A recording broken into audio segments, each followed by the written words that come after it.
Hi guys, back again. Okay, so I've been asked if I would share my own journey of recovery, which I thought would be great. I have actually shared a lot of stuff that I've been through. Throughout the videos, I tend to drop a little nugget of something that maybe I experienced that I've learned and healed from, and along the way. So that's been a big part of what I share. But to actually share it in one foul swoop is probably something quite good. The only thing is I'm not going to share all the things, that I went through growing up, because I feel like it's not really relevant. I think what people need to understand is that, for whatever reason, you get broken and wounded. And I actually think that's everyone, not just me. I think anyone that was brought up in the era where children were seen and not heard, then, we've all have complex trauma. Doesn't matter how wonderful your parents were, and I'm sure they were all wonderful. And this isn't about playing blame games. Everyone treated their kids the same way back in the day. I'll tell you what to think. I'll tell you what to feel. Do as you're told. Don't you answer me back.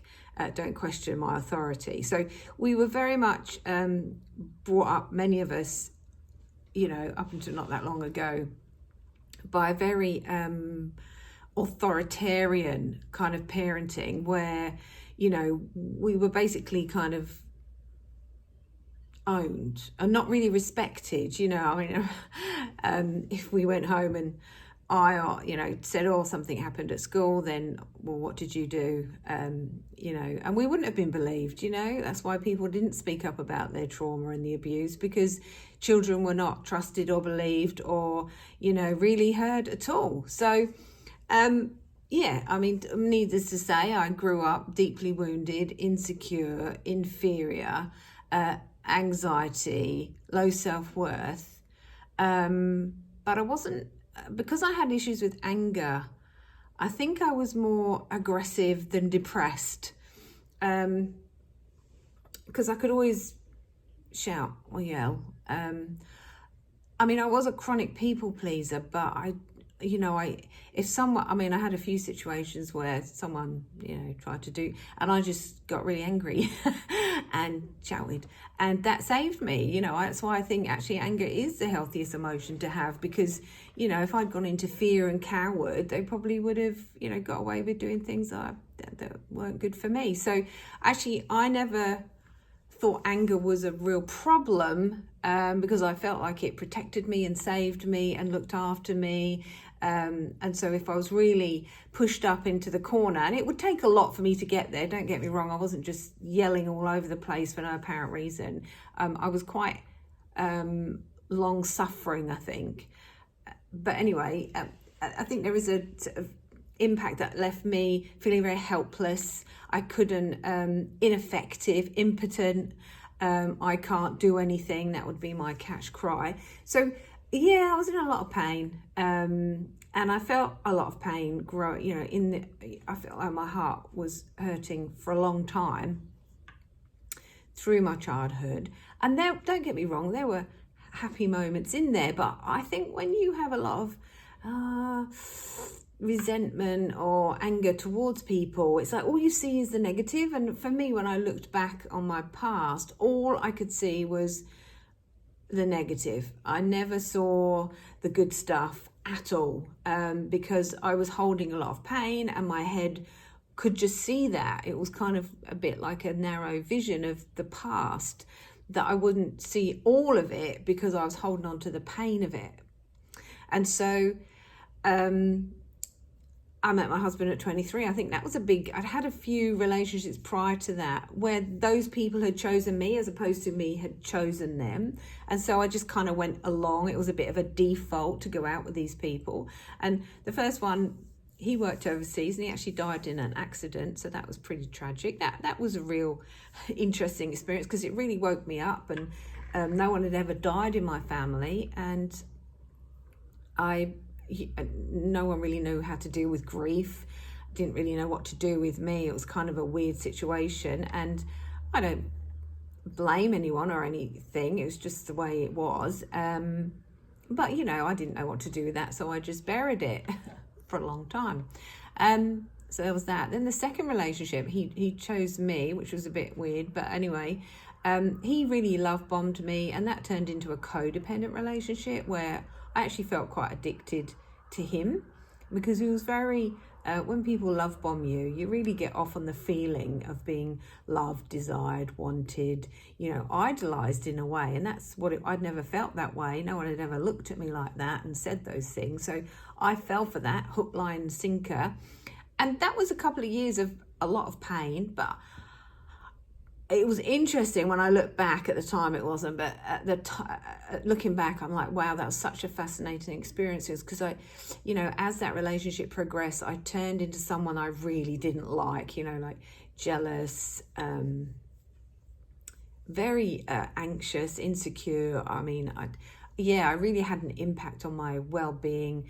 Anyway, thankfully for me, it kind of ended because when they lose interest in their source, they go looking for another source. And thankfully that happened, because it would end and then he'd keep coming back, and then I'd get sucked into this relationship. So thankfully, after a couple of years, he found another source, and I actually woke up. I actually realized, this is not what I want. And I was really fine about it, before, when I was upset and sad that he'd left, or we'd split up. I didn't feel any of that. I just felt a huge relief, if I'm honest. And that's when I really started to think about what I wanted in a partner and the kind of person I wanted to be with. And that's when I met my husband. And after I started that relationship, I just knew my husband was the person that I was going to be with for a long time, forever kind of person. This is a person you could rely on and trust, and very far from what that other relationship had been. And I can honestly say that is when I started to really heal, I think, because my husband's very unconditionally loving, and it's like I felt safe, really emotionally, psychologically, like he wasn't going to run away if I acted badly or something. So yeah, there was that. So that was the start, and it was a lovely time. I just felt so comfortable and safe and satisfied and loved, and it was wonderful. And I knew he was a forever kind of person, and I really liked him. We were good friends, and yeah, it wasn't all plain sailing at the beginning. I had a little bit of a not sure, but I knew in my heart that he felt like my forever. When you feel this sense of, no, this feels right on every level. So I'm just going to do this in bite-sized bits, because I'm doing it in between work and stuff. So I met my husband, and that's when I think I started to feel safe. And then after about 7 years, I do feel like there's a point in everyone's life where they have kind of a breakdown. You could call it that. You could call it a breakthrough. You could call it a spiritual awakening, a midlife crisis. Call it whatever you like. That's what I had. And it was like I'd got married. I was 3 kids. I owned a pub, working very hard. And it was like I kind of grew out of the ego that I developed. And this was kind of in my 30s now. And I kind of had outgrown it, and I was expanding into being more than I had been, which was this people-pleasing perfectionist, thinking I couldn't do anything. I wasn't very good at school, not thinking very highly of myself. And I started to feel better on the inside and expand and grow. And, on the outside, it was like, I don't know if I want to be here anymore. It was a really challenging time for me, because I'm very family dedicated person. So it was like, I don't want to be married. I'm not sure if I want to be these mother to these 3 kids. I was just done. I think I was done. I felt like I'd given, and there was just nothing left to give. And so that was an interesting time for me, in the sense that I just feel like I didn't have anything. I felt like I'd been spread too thin over too many years, and I'd given a lot. And I think me and my partner were very kind of a bit codependent, which was, and I don't say that as a bad thing, because I feel like we've all been conditioned to be codependent. And when your mum says to you, you make me angry, that's you being conditioned to be codependent. And so we were very much, he just wanted me to be happy. And I didn't know what made me happy. because I'd been told your job is to make everyone else happy. So I wanted the kids to be happy. I wanted him to be happy. I had no idea how to make me happy. Of course, he wanted me to be happy. So it was kind of one of those really, it just didn't work. And I kind of woke up. But actually at that time, you see, I wasn't into drinking or taking drugs or things like that. But I think I was needing something, a group, something to help me do life. And for me, it just coincided with my sister had come back from New Zealand and she'd become a Christian. She went to church. She joined this church who did Alpha. So we did, everyone in my family kind of went through, I think it was like a 10-week course where you did an Alpha course. So anyone in the Christian field will understand maybe what that is. I think the Anglican church, but other churches use it as well. It's like a tool to help people introduce them to Christianity.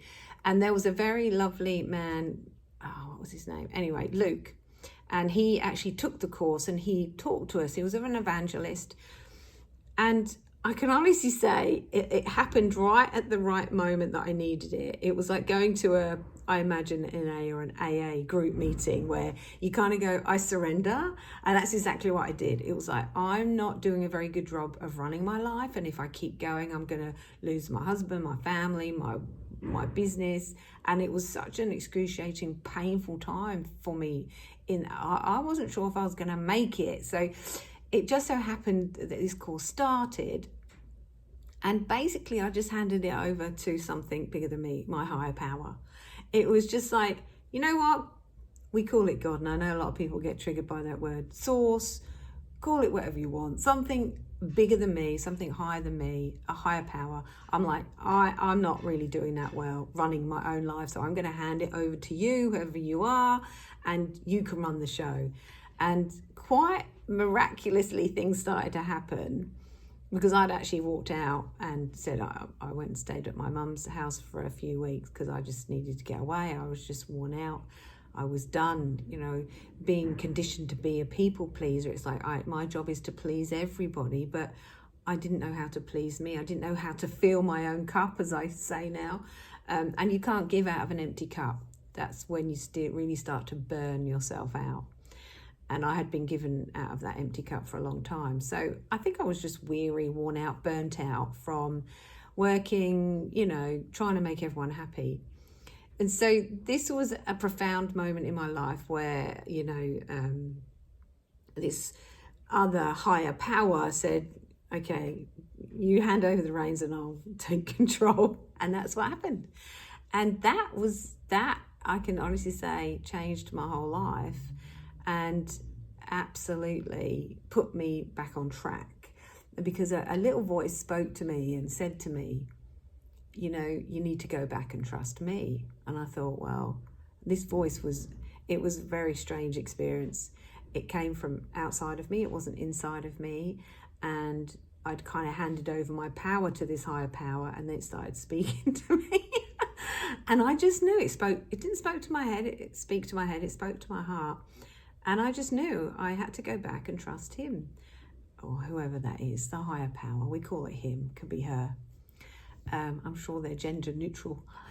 Anyway, I handed over that power. And for me, this is why I so resonate with people who do end up, in the rooms, NA, AA, because I do feel there's so much wisdom in that whole, surrendering to the fact that, yes, I'm an addict. I was an addict. I was addicted to my own beliefs, my own thoughts, my own being. I was addicted to me, thinking I was right and couldn't trust anybody else. So handing my will over to a higher power was a real, I was very prideful and stubborn.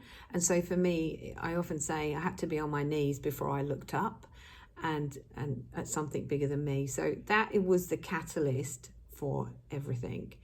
And that's probably where I'll leave it today because I've run out of time. But that was when everything started to change, when I handed over my life to my higher being, higher perspective, God, source, call it whatever you like. But that's where I'm at. So I'll pick it up next time from where we left off today. Anyway, thank you for listening, and talk to you soon.